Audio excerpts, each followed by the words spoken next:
I've been taught from the time I was a rookie firefighter that the way the first responder, first decision making goes is the way the incident goes. So if it gets off to a bad start, it's probably not going to recover. Before those decisions are made, we need to have access to all kinds of information. I can tell you war stories about decisions made in the first 5 minutes of incidents that determine the safety of firefighters and the survival of people. Time is our greatest enemy, and getting to the scene of an emergency, whether you're a police officer, a firefighter, health worker, whatever it is, getting there is the most critical element of what we do. And what GIS offers us is a way to shave seconds, hours, or days off of what we need to get that information to a place where we can make good decisions about it.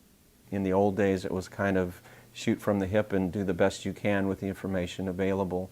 Now we have information that is being given to us from aircraft or from field observers, and it can be fed back to the GIS system on a very quick basis so that the commanders of that incident can make good decisions.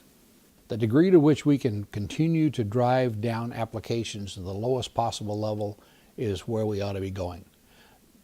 For all intents and purposes, collecting information to improve decision-making processes doesn't necessarily reside only at the incident commander's level. It resides at the first responder level. In the fire service, one of the most basic things we think about is where's our water supply going to be coming from? In the old days, it was a dot on a map. Today, systems like a modern GIS system can tell us not only the dot on the map, it can tell us what size main it is, what size lateral is connected to it. We can save a lot of time if we already know that that hydrant is connected to the same main that's currently dry.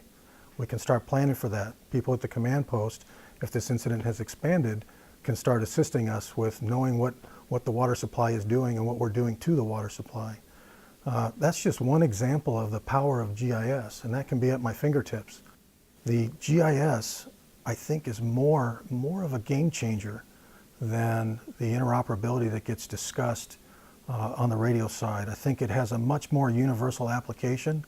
It cuts across all disciplines, from emergency management to firefighter to the hospitals and public works. So when you look at a true unifier, when we talk about unified command in an incident like Katrina, or a big fire like we recently had here on the station fire, or even these large earthquakes that we've seen lately, the GIS has the power more than anything to unify those disciplines.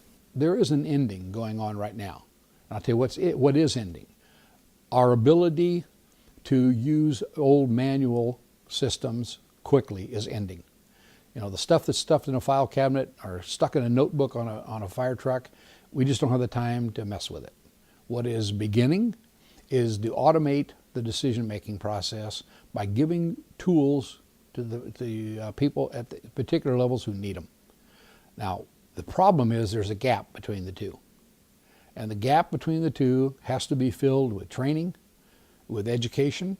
We've got to start incorporating GIS into our uniform fire science curriculum. We've got to start incorporating GIS into our college and universities. We've got to start incorporating GIS into our training programs internal to fire departments, because that gap will only close with increased levels of awareness.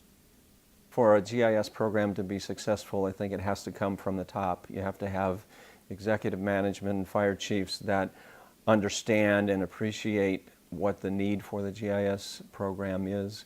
They have to put the resources towards developing those capabilities. I think the Orange County Fire Authority, even prior to my arrival here, has done an excellent job at putting together both a good team of people. We have excellent staff, exceptional people in the GIS field that really love what they do. They get it and they know how to help us. Firefighters may not intuitively know what they want, but if they can describe the situation or the issue for our GIS staff, they're there to help us, and they'll figure out a way to provide us the information that we need. So everything from the line firefighter all the way up to the fire chief can be benefited by that GIS section. You know, 10 years ago, nobody would have imagined what we can do with a little small device in your hand now.